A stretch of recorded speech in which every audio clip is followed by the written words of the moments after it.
اعوذ باللہ من الشیطان الرجیم بسم اللہ الرحمن الرحیم ان اللہ وملائکتہ یصلون علی النبی یا ایہا الذین آمنوا صلوا علیہ وسلموا تسلیما اللہم صلی علی سیدنا ومولانا محمد معدن الجود والکرم وآلہ الکرام وابنہ الکریم وبارک وسلم صلاۃ وسلاما علیک یا رسول اللہ صلی اللہ تعالی علیہ وسلم۔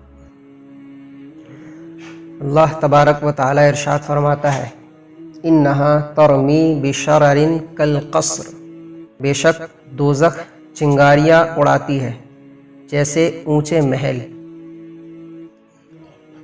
دوزخ جو چنگاریاں اڑاتی ہے اس کی مثال اللہ تبارک و تعالی نے قرآن پاک میں ارشاد فرمائی جیسے اونچے محل، اتنی اونچی اور اتنی بڑی بڑی چنگاریاں۔ عام آگ کی طرح جو ہلکی پھلکی ہوتی ہے جس کو کپڑے یا بدن میں لگنے سے کوئی نقصان نہیں ہوتا، لیکن یہ اتنی خطرناک اور سخت آگ ہے کہ اتنی بڑی بڑی محل کے برابر، شہروں کے برابر چنگاریاں ہیں۔ حضرت ابن مسعود رضی اللہ تعالیٰ عنہ ارشاد فرماتے ہیں اس کی شرح میں کہ اللہ نے یہ ارشاد نہیں فرمایا کہ درختوں جتنی بڑی چنگاریاں پھینکتی ہے دوزخ، بلکہ قلعوں اور شہروں کے جتنی بڑی چنگاریاں پھینکتی ہے، حضرت ابن مسعود نے ارشاد فرمایا۔ ابو داؤد، نسائی اور ترمذی کی روایت ہے جب اللہ تبارک و تعالیٰ نے جنت اور جہنم کو پیدا فرمایا تو جبریل علیہ السلام کو بھیجا کہ جنت اور اس میں موجود جو کچھ میں نے جنتیوں کے لیے تیار کیا ہے اسے دیکھ کر آؤ۔ جبریل علیہ السلام نے آ کر جنت اور اس میں رہنے والوں کے لیے تیار شدہ نعمتوں کو دیکھا اور بارگاہ الہی میں جا کر عرض کی تیری عزت و جلال کی قسم، جو بھی اس کا تذکرہ سنے گا اس میں آنے کی کوشش کرے گا۔ اللہ تعالیٰ نے حکم دیا اور جنت پر مصائب طاری کر دیے گئے۔ پھر اللہ تعالیٰ نے ارشاد فرمایا جاؤ اور دیکھو کہ میں نے جنت میں آنے والوں کے لیے کیا انتظام کیا ہے۔ جبریل جنت کی طرف آئے تو دیکھا کہ وہ مصائب میں چھپا دی گئی ہے۔ چنانچہ جبریل واپس آ گئے اور کہا مجھے تیری عزت کی قسم، مجھے ڈر ہے کہ اس میں کوئی نہیں جائے گا۔ مصائب مطلب شریعت کی پابندی، اللہ تعالیٰ نے جنت کو اس سے ڈھانک دیا ہے۔ تو اب جبریل علیہ السلام جب دیکھ کر آئے تو اب عرض کرتے ہیں بارگاہ الہی میں کہ مجھے ڈر ہے تیری عزت کی قسم، مجھے ڈر ہے کہ کوئی بھی اس میں جا نہیں پائے گا، اتنی شریعت کی پابندی نہیں کرے گا کوئی۔ پھر اللہ تعالیٰ نے ارشاد فرمایا جاؤ جہنم اور اس میں پہنچنے والوں کے لیے میں نے جو کچھ تیار کیا ہے اسے دیکھو۔ جبریل نے جہنم کو دیکھا، اس کی ایک آگ دوسری آگ کو روند رہی، ایسی آگ ہے جو ایک آگ دوسری آگ کو روند رہی۔ جبریل علیہ السلام واپس آ گئے اور بارگاہ الہی میں عرض کی تیری عزت کی قسم، جو بھی اس کا تذکرہ سنے گا اس میں نہیں آئے گا۔ اللہ تعالیٰ نے حکم دیا اور جہنم کو شہوات سے ڈھانپ دیا گیا۔ رب تعالیٰ نے جبریل علیہ السلام سے پھر ارشاد فرمایا اب جاؤ اور اسے دیکھو۔ جبریل آئے، جہنم کو دیکھا اور واپس جا کر بارگاہ الہی میں عرض کی تیری عزت کی قسم، مجھے ڈر ہے کہ کوئی بھی اس میں گرنے سے نہیں بچے گا۔ اتنی شہوات ہیں جہنم میں جانے کے لیے، شہوات سے ڈھک دی گئی۔ اب شہوات میں عمل آدمی کرتا ہی ہے، تو جبریل عرض کرتے ہیں مجھے ڈر ہے کہ کوئی بھی اس میں گرنے سے بچ نہیں سکے گا۔ مسند احمد اور ابن ماجہ، صحیح ابن حبان اور حاکم کی روایت ہے کہ ویل جہنم کی ایک وادی ہے، قرآن پاک میں بھی اس کا تذکرہ ہے فویل للمصلین۔ تو اسی ویل کے بارے میں ارشاد فرماتے ہیں ویل جہنم کی ایک وادی ہے، کافر اس میں 40 سال برابر گرتا چلا جائے گا مگر اس کی گہرائی تک نہیں پہنچے گا، اتنی گہرائی ہے۔ پھر ترمذی کی روایت ہے کہ ویل جہنم کی ایک وادی ہے، کافر 70 سال میں بھی اس کی گہرائی تک نہیں پہنچے گا۔ دونوں روایتوں میں جو سال کا فرق ہے بس بتانے کا مقصد یہ ہے حدیث میں کہ اس کی گہرائی اتنی ہے کہ آدمی برسوں برسوں تک نہیں پہنچ پائے گا۔ پھر جہنم کی ایک وادی اور ہے جس کو جب الحزن کہتے ہیں۔ ابن ماجہ اور ترمذی کی حدیث ہے، آپ صلی اللہ تبارک و تعالیٰ علیہ وسلم نے فرمایا جب الحزن سے اللہ تبارک و تعالیٰ کی پناہ مانگو۔ صحابہ کرام نے پوچھا یا رسول اللہ صلی اللہ تعالیٰ علیہ وسلم جب الحزن کیا ہے؟ آپ نے فرمایا جہنم کی ایک وادی ہے جس سے جہنم بھی دن میں 400 مرتبہ پناہ مانگتا ہے، اتنی سخت وادی۔ پوچھا گیا حضور اس میں جائے گا کون؟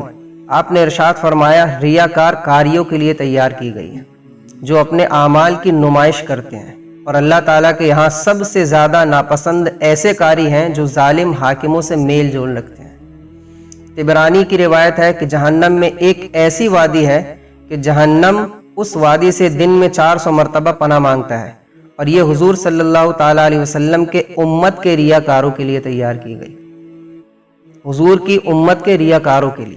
ابن ابی دینار رحمۃ اللہ تعالیٰ علیہ کی روایت ہے کہ جہنم میں 70,000 وادیاں ہیں، ہر وادی میں 70,000 گھاٹیاں ہیں، اور ہر گھاٹی میں 70,000 سوراخ ہیں، ہر سوراخ میں ایک سانپ ہے جو دوزخیوں کے چہروں کو ڈستا رہتا ہے۔ بخاری نے اپنی تاریخ میں یہ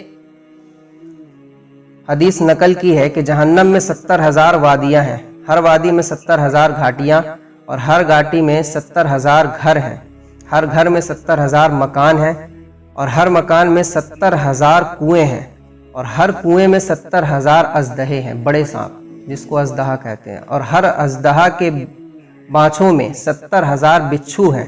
کافر اور منافق ان تمام کا عذاب پائے بغیر نہیں رہے گا۔ کافر و منافق کے لیے اتنا سخت عذاب ہے۔ ترمذی میں روایت ہے کہ جہنم کے کنارے سے عظیم چٹان لڑکائی جائے گی، اور 70 سال گزرنے کے باوجود بھی وہ جہنم کی گہرائی تک نہیں پہنچے گی۔ حضرت عمر رضی اللہ تعالیٰ عنہ نے فرمایا کہ جہنم کو اکثر یاد کیا کرو، کیونکہ اس کی گرمی سخت اور اس کی گہرائی بے حد ہے، اور اس میں لوہے کے ہتھوڑے جو عذاب دینے کے لیے تیار کیے گئے ہیں وہ ہیں۔ پھر بزار اور مسند ابو یعلا، صحیح ابن حبان اور بہقی کی روایت ہے کہ اگر جہنم میں پتھر پھینکا جائے اور اسے نیچے جاتے ہوئے 70 سال گزر جائیں تب بھی وہ اس کی گہرائی تک نہیں پہنچ سکتا۔ مسلم میں حضرت ابو ہریرہ رضی اللہ تعالیٰ عنہ سے مروی ہے کہ حضور صلی اللہ تعالیٰ علیہ وسلم کے ساتھ تھے کہ ہم نے ایک دھماکے سنے۔ حضور نے فرمایا جانتے ہو یہ کیا ہے؟ تو ہم نے عرض کی یا رسول اللہ صلی اللہ تعالیٰ علیہ وسلم، اللہ اور اس کے رسول ہی زیادہ بہتر جانتے ہیں۔ آپ نے ارشاد فرمایا یہ وہ پتھر تھا جسے اللہ تبارک و تعالیٰ نے 70 سال پہلے جہنم میں ڈالا تھا، اب وہ اس کی گہرائی تک پہنچا ہے۔ طبرانی میں حضرت ابو سعید خدری رضی اللہ تعالیٰ عنہ سے مروی ہے حضور صلی اللہ تعالیٰ علیہ وسلم ایک ہولناک آواز سنی، پھر جبریل علیہ الصلوۃ والسلام حضور صلی اللہ تعالیٰ علیہ وسلم کے پاس آئے تو آپ نے پوچھا جبریل یہ کیسی آواز تھی؟ جبریل نے عرض کی یہ چٹان تھی جسے 70 سال پہلے جہنم کے کنارے سے گرایا گیا تھا، اور وہ ابھی جہنم کی گہرائی تک پہنچی ہے۔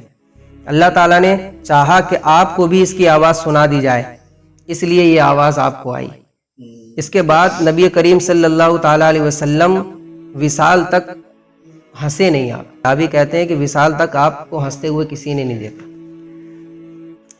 امام ترمذی کی روایت ہے کہ حضور صلی اللہ تعالیٰ علیہ وسلم نے سر کی طرف اشارہ کر کے فرمایا اس کے برابر سیسا آسمان سے زمین کی طرف پھینکا جائے تو زمین و آسمان کی 500 سالہ سفر کی دوری کے باوجود رات ہونے سے پہلے پہلے زمین میں آ جائے گا، رات ہونے سے پہلے پہلے زمین میں آ جائے گا۔ لیکن اگر جہنم کے کنارے سے جہنم میں ایک پتھر پھینکا جائے تو 40 سال گزرنے کے بعد بھی وہ وہاں تک نہیں پہنچے گا، اس کی گہرائی 500 سال کے سفر کی دوری ہے آسمان سے زمین تک، اس کے باوجود کہتے ہیں کہ وہ سیسا جو ہے رات آنے سے پہلے پہلے پہنچ جائے گا، یعنی 24 گھنٹے کے اندر اندر اتنی تیز اس کی رفتار ہو جاتی ہے، گرتا ہے جب پتھر گرتا ہے سیدھے سیدھے تو اس کی رفتار تیز ہوتی ہے، تو اتنی دیر میں پہنچ جائے گا وہ۔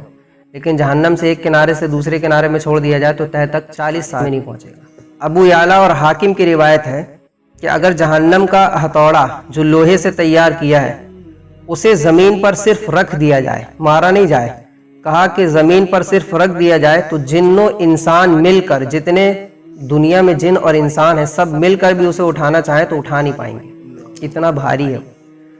حاکم کی روایت ہے کہ اگر پہاڑ پر ہتھوڑے کی ایک ضرب لگائی جائے تو وہ ریزہ ریزہ ہو جائے اور ریت بن کر مٹی میں مل جائے گا، اتنا سخت اور اتنا بھاری ہے۔